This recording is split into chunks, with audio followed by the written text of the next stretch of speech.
Hey friends.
Something that I think about a lot, and to some extent I would say struggle with, is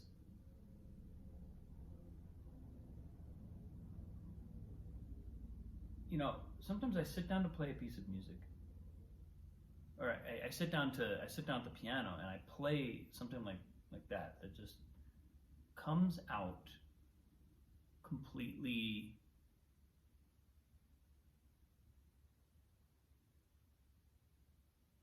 intuitively. And almost, you know, when I, like, as I listen to that, I'm like, well, that's formed.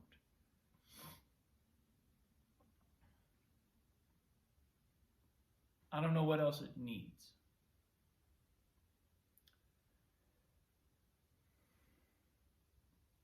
But the fact is, you know, I'm sure I could go in and get analytical about that.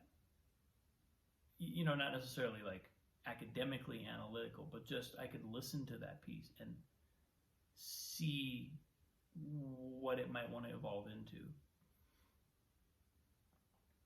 But the fact is, really, it's creative context that informs those decisions. What is the piece serving? Are there lyrics? Are there verses? Are there words that are going to have to drape over that melody or inhabit that melody? And do those words have an effect on the melodic choices or the harmonic choices? Is it part of a piece of stage theater? Is it part of a film? Is there a certain amount of time that it needs to occupy, and it's either occupying too much or too little? And I think when I say I struggle with questions like this, the struggle is that stuff just comes out of me, and I feel like I should be developing it.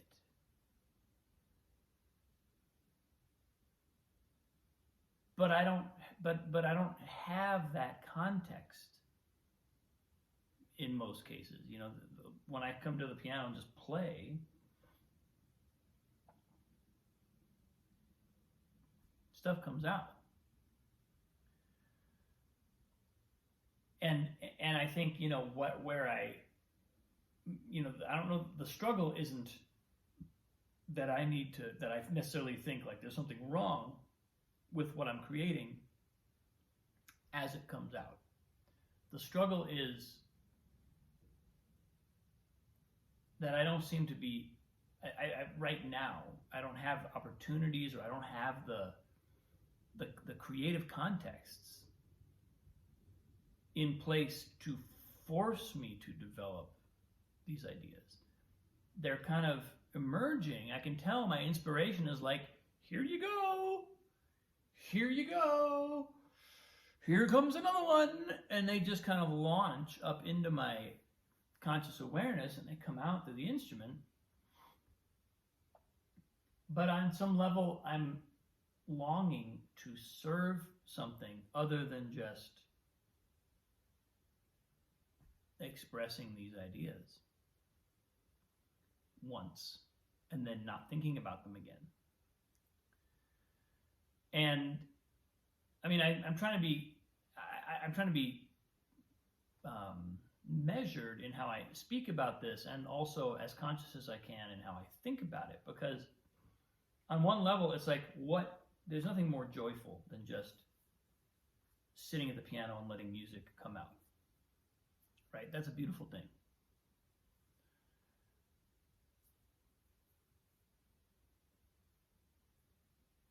And also the sharing of that, the way it's received, the way that it has, the context in which it arrives at the listener, and the effect that it therefore has on the listener,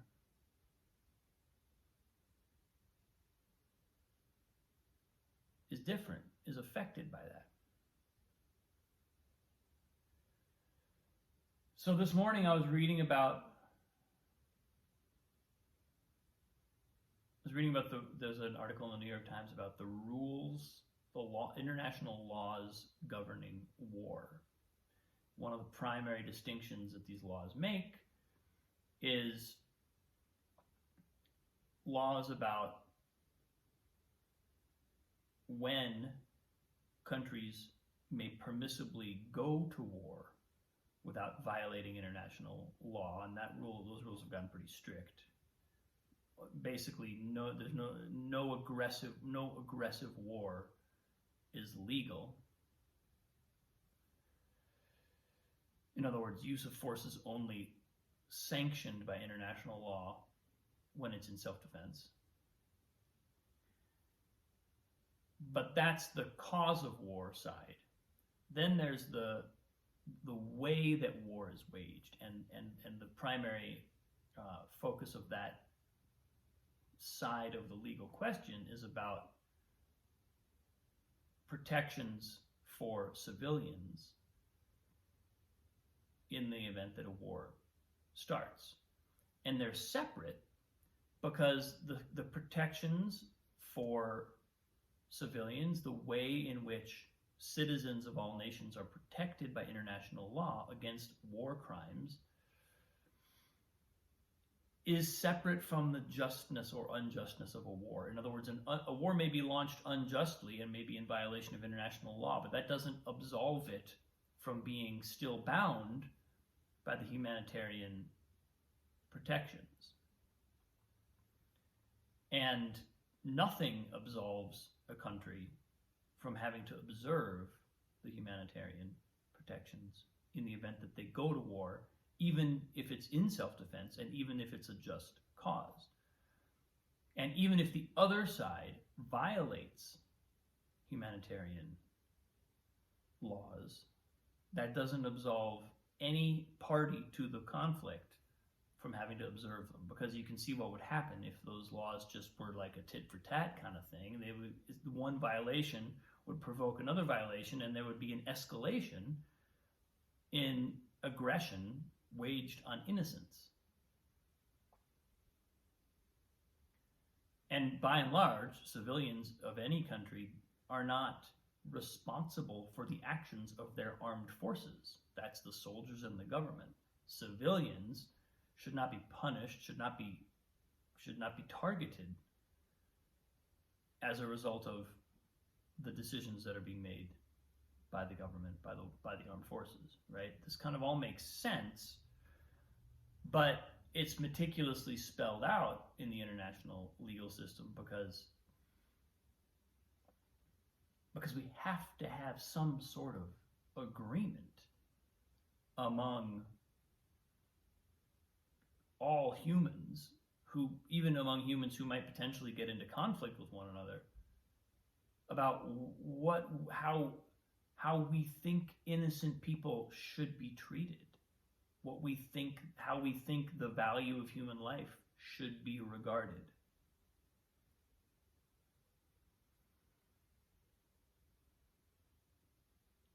And what I just played, I had not at all consciously connected to that. Not even a little bit. But it's what I was stewing in. It's what I was marinating in before I came to the piano. And when I then think about what came out of me, which is not something I've ever played before or thought about before,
This is something that I've noticed about creative work.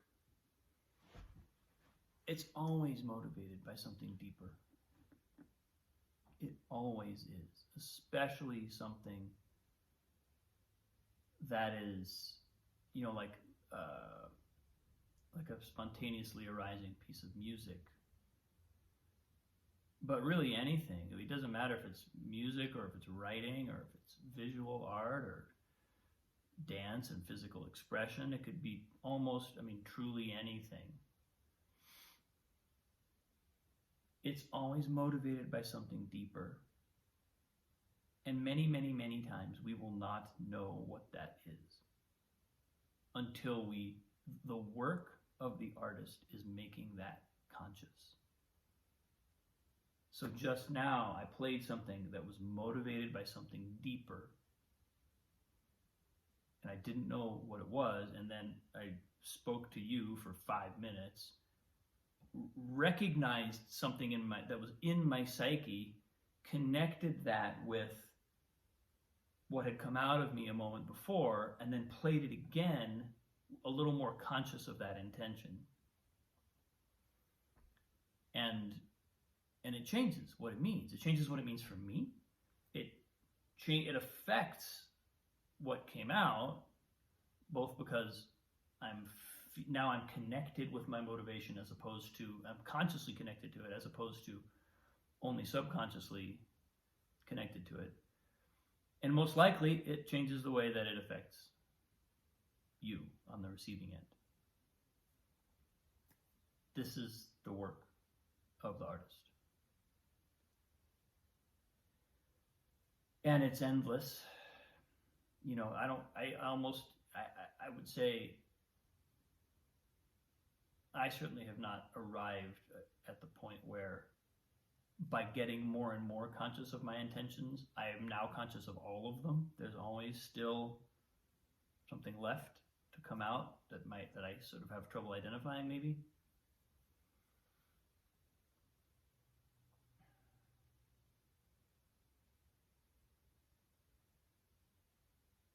But it's both the agony and the joy of the artist, is that we get to look at that stuff. We get to go into it, get to dig in, we get to explore.